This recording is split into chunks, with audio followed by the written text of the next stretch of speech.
if you're anything like me, when you very first got into IT, you're like, ooh, I'm going to learn Linux because that's where everybody starts and it's going to be a super useful tool. And then you probably watched about 10 minutes of a Linux video and fell asleep. I think that's about all you need. At least that's how much they cover in the book. So luckily, we don't have to be experts. I'm not an expert. And here we go. The very first command that you're going to do, that you're going to learn with Linux is man. What is man? It's the manual page. You want to see the manual of the manual? You go ahead and type man. So what man does is it gives you the manual. It tells you pretty much everything that you ever want to know about a single command and more. So you just type man and then whatever command comes after. Most important next thing to know is your present working directory. So this is going to tell you where you are at in the file system. So I do a pwd. This shows me, that I'm in the folder home/live user.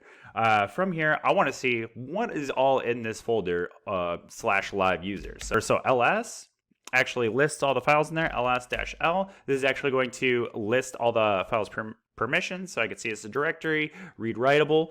And so you can see these are all directories, so that means that these are all folders. So that means I can move to all of them. How do I move to another folder? The command for that is going to be cd. So we're going to move into XXX420 Mountain Dew Doritos meme lord folder. Go ahead and copy because if I type that, I'll probably mess it up. All right, and so now if I do my pwd once again, you can see I'm now in the folder XXX420 Mountain Dew Doritos meme lord. From here now, I'm going to do an ls once again, and now I can see I have folders, I have files. If I do ls-l, once again, I can see now these are just read-writable files. I can see that this is the file size. So I have this directory, and then I also have this text file. So there's also what are known as hidden files in Linux. These are denoted by a period in front of the file name. That's how they're going to be hidden. So if I do an ls-a, that's actually going to show hidden files. So if you look compared to the first time I did an ls-l or ls-a, or just a ls, you can see that there's now these files in here. We can also combine commands together. So ls, so I want to list the permissions, and then I want to see the hidden files too. Another command that the book teaches right off the bat is sudo. Sudo, I like to think of like going into conft. So this is going to be like on a Windows machine, if you were to right click and click run as administrator, sudo is going to be similar to that. So if I do the manual page for sudo, take a quick look at there, we look at the description. It allows the user to execute command as a super user. So the super user is basically the admin on a Linux system. So the command lists sudo apt get update. The command doesn't actually work on my machine. I don't know if that's because I'm running Fedora. It's probably sudo apt get update. So that's actually a real command. All right, going into actually reading a file. So if I go back to listing out all the files that I have here, I can see I have a text file in here. And if I wanted to read that out, the command that the book gives you is cat. So I'm going to do cat the best training.txt. All right, so I can see this text file. It says it's training is some doo-doo, and I see feels bad man up there. One thing that's important to point out with this command is that when you do cat, it prints out the entire text file. If we wanted there to be pagination, what we can do is the exact same command, cat, on whatever your text file is, and then you do more. It fills up my full terminal, and then it says more, and then I hit the space bar, and then it prints out the next amount to fill up my terminal. So I can see this training is some doo-doo. Actually, it is really good, bro. Quality gourmet shit. Just kidding, bro. Actually trash. Feels bad, man. All right, the next thing that we're going to do here is we're going to make a directory. Make directory, pretty simple command. It's make dir, and then let's say folder. Sweet. Thanks, dude. So now I've created a folder.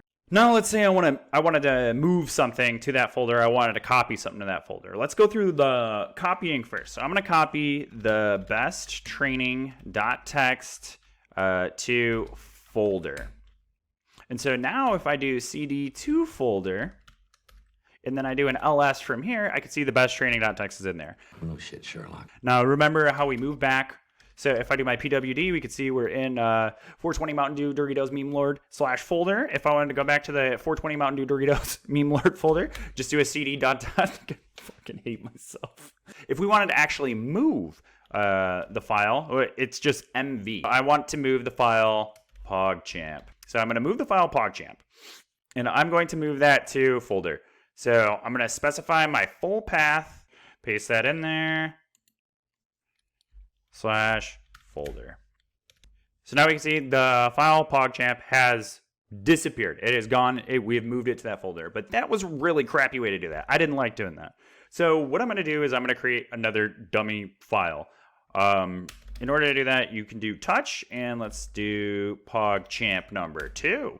All right, now if I do an ls-l, what this does is it creates a file with a 0 file size, and it updates the timestamp. So like you can see right here, this training is good as a file, and you can see that it was created yesterday at 9:47. So if I do touch, this training is good. If I'm smart, let's do it again. Touch. This training is good. And now you can see from here to here, the actual timestamp has been updated on it. Back to the original thing that I was talking about, actually moving a file. I specified the full path for where I wanted to go. But instead, I would do move PogChamp 2, and then period. This actually denotes my present working directory, and then I can do folder. Then let's go ahead and move over to folder. First thing I'm going to do is I want to remove PogChamp. Okay, I want to remove PogChamp 2, and I want to remove the best training.txt. I'm going to do remove star. I actually just delete it. That's how you can delete literally everything in the folder, because star is just a wild card. So now what I want to do is I want to make this folder full of a bunch of useless shit for no reason. So what I'm going to do is I'm going to do touch useless file, and then I'm going to do squiggly do dot. Wait, nope, not that. Not smooth lines, squiggly lines. A 1 dot dot through 42069. Damn it, why am I like this? What this is going to do, it's going to create files 1 through 42069. So go ahead and click enter. My computer's like, had to think about it. It's like, I seriously hate you, Scott. And I was like, yeah, me too, computer. But now I do an ls-l, and I can see that, wow, it created files 1 through 420/69. The very last thing that's going to actually be pretty important is your path. So your path is where your shell is going to be looking for anything executable. So every time I type in a command, like if I'm typing in pwd, this is actually an executable command that I'm running. And the path specifies where the computer is looking for that. So if I created a new function or a new script that I wanted to just type in, some letters, and I wanted it to automatically run, it needs to be within the path. So typing that path, you can see, what my actual paths are. Let's say I wanted to make my path one of these folders. Kill me. I don't know. I'm not sure if this is like a Fedora specific thing. Where am I? Export path equals $path /home /ubuntu /poggers. Now if I actually look at the path, I can see that now poggers is added to the path. So if I had executable files or something in there, now if, like, let's say I had a command that was doodly do. If I typed in doodly do and that was in poggers, then it would actually be able to execute, but it wouldn't do that if I hadn't added that earlier. So yeehaw.